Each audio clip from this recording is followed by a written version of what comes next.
Aztán most felveszünk, jó? Tehát itt van a belépünk a bejáraton, itt van egy ilyen létre, de azon kívül egy ilyen pakolós helység. Jobbra nyílik, ez Györgyi, a konyha, ami így néz ki. Körben ilyen főzőfőke, itt pedig egy ilyen kis étkező rész. Mi ez? Padlózat, az mindenhol ilyen gránit a konyhában. A konyhában nyílik egy cselédszoba.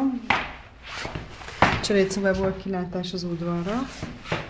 Cselédszoba az vagy bennlapos nenike lakhat itt, vagy iroda helységnek lehet esetleg kialakítani.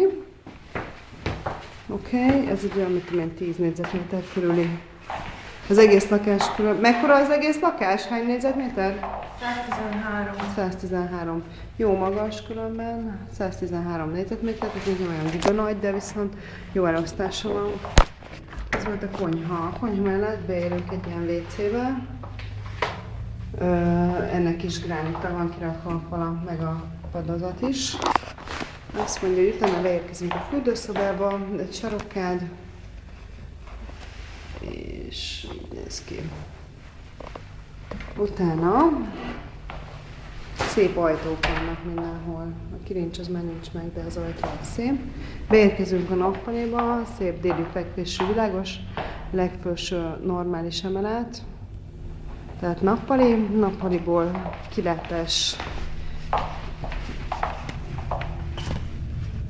a Szabadsághídra, ott a Gellért hegy már nem látszik, de a Gellért szálloda, meg a Műegyetem az meg igen, meg a Duna.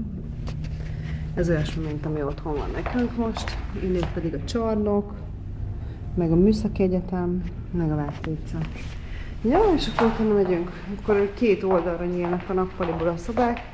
Az egyik ez lehet hálószoba például, a másik az meg lehet egy gyerekszoba például. Most ebből csak kilátás az, hát az ugyanaz, ilyen szép, tágas, jó nagy kilátás van belőle.